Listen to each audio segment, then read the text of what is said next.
Les missions du psychiatre en EHPAD, elles sont multiples de diagnostic et bien sûr de prise en charge. Schématiquement, au sein du dispositif Psyoméris que nous avons monté depuis quelques mois au sein du réseau, elle s'oriente sur deux grandes missions qui correspondent aux deux grandes problématiques qu'on peut rencontrer sur le plan psychiatrique au sein d'un EHPAD. Tout d'abord, la symptomatologie psychocomportementale des maladies neuroévolutives,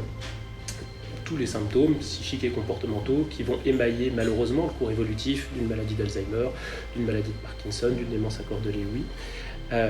C'est vraiment une partie non négligeable de l'activité et d'autre part une activité psychiatrique, je veux dire plus classique, d'accompagnement, diagnostic, de prise en charge de troubles psychiatriques fréquemment troubles anxieux, troubles dépressifs chez des résidents indemnes de troubles neurocognitifs ou présentant des troubles neurocognitifs légers.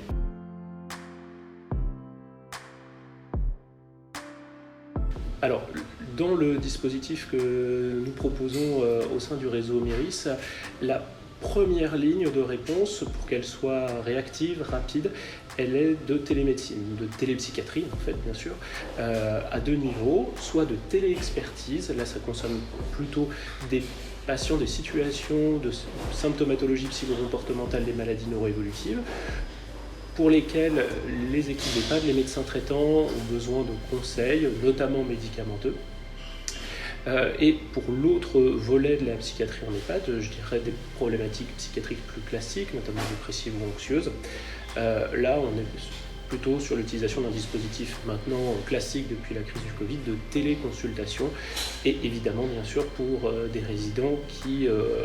n'ont pas ou vraiment peu de troubles neurocognitifs pour pouvoir se saisir et comprendre le médium de la téléconsultation.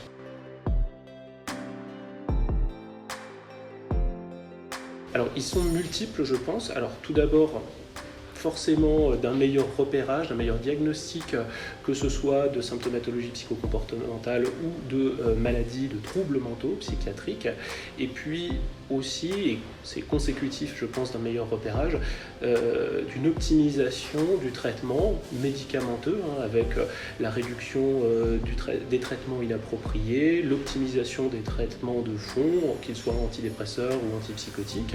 l'orientation au sein du réseau de soins de psychiatrie de la personne âgée qui tend à se développer en France, et puis également je dirais une conséquence positive et même plus large de déstigmatisation, que ce soit de la maladie mentale ou de lourds antécédents psychocomportementaux d'une maladie neuroévolutive, puisque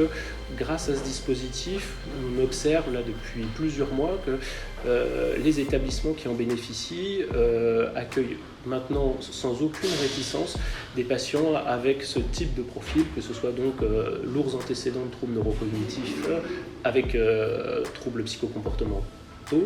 que ce soit des patients par exemple sortant d'unités cognitivo-comportementales ou d'unités d'hébergement renforcé,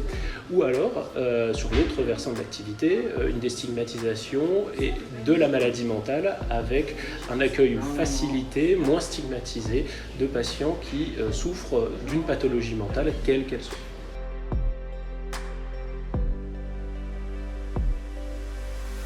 Le mot de la fin, en cette journée internationale de la santé mentale, je pense que c'est important de rappeler l'importance de la santé mentale à tous les âges et notamment aux âges avancés, et de ne pas oublier que les seniors ont aussi des problématiques de santé mentale, des problématiques psychiatriques qu'il ne faut pas déconsidérer parce qu'elles participent grandement à l'altération de la qualité de vie lorsqu'elles sont présentes.